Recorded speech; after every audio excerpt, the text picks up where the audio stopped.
আমার ইউটিউব চ্যানেলে সবাইকে স্বাগত। আজ আমি স্টেপ বাই স্টেপ একটি গাছ আঁকা শেখাবো।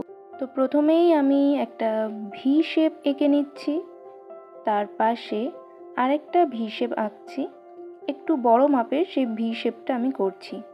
তার পাশে আরেকটি ভি শেপ আঁকছি ছোট মাপের, তার পাশে আর একটা, মানে টোটাল আমি 4টে ভি শেপ এখানে আঁকছি। তারপরে দুই সাইডে দুটো বিন্দু আমি নিয়ে নিচ্ছি। বিন্দুগুলো নিয়েছি যাতে আঁকতে আমার সুবিধা হয়। তারপর সেই বিন্দু দিয়ে গাছের যে নিচের পার্টটা আছে সেটা আমি করে নিচ্ছি। ঠিক আছে, এটা খুবই সাবধানে করতে হবে, খেয়াল রাখতে হবে গাছের নিচের অংশটা কিন্তু সব সময় মোটা হয়। ঠিক আছে, তো আমি নিচের পার্টটা খুব আস্তে আস্তে করে নিলাম আর নিচে একটা দাগ দিয়ে দিলাম গাছটা শেষ মানে লাস্ট পার্টটা বোঝানোর জন্য।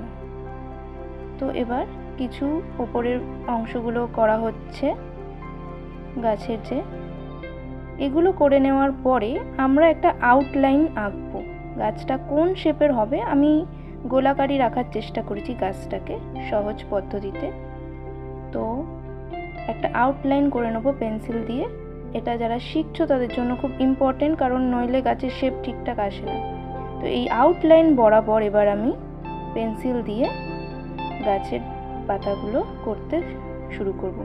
তো আমি দুই সাইডে একটু একটু করে তারপরে এগোচ্ছি। এবার হাতে স্পিড দিয়ে এবার নিজেদের মতো এগিয়ে এগিয়ে করতে হবে। ঠিক আছে,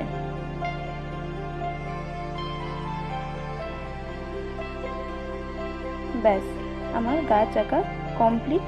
তো এবার আমি যে আউটলাইনটা করেছিলাম পেন্সিলের ছাপটা রয়েছে সেটা আমি আস্তে আস্তে রবারের সাহায্যে মুছে দেব।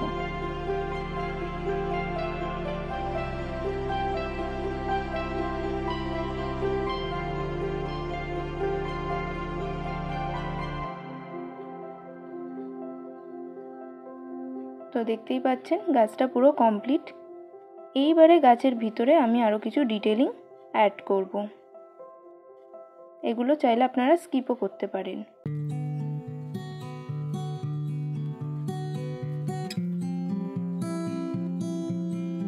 তো এবারে আমি একটা মার্কারের সাহায্যে গাছটাকে বর্ডার করে নেব। আজকে আমি গাছটাতে কালার করলাম না, আমার নেক্সট ভিডিওতে গাছটিকে পুরোটি আমি কালার করে দেখাবো, কিভাবে কালার মিক্সিং করে গাছটাকে সম্পূর্ণ কালার করতে হয় সেটা আমি পরের ভিডিওতে দেখাবো। এখানে নেটওয়ার্কের সমস্যা থাকায় আমি বেশি লং ভিডিও ছাড়তে চাইছি না। আশা করি নেক্সট ভিডিওটা আপনারা অবশ্যই দেখবেন। আর এই ভিডিওটি আপনাদের যদি উপকারে আসে তাহলে অবশ্যই একটা লাইক, কমেন্ট ও শেয়ার করতে ভুলবেন না। আমার চ্যানেলটা অবশ্যই সাবস্ক্রাইব করে রাখবেন পরবর্তীকালে এই ধরনের ভিডিও পাওয়ার জন্য। তো আমি আস্তে আস্তে গাছটাকে পুরোটাকেই বর্ডার করে নিচ্ছি মার্কারের সাহায্যে।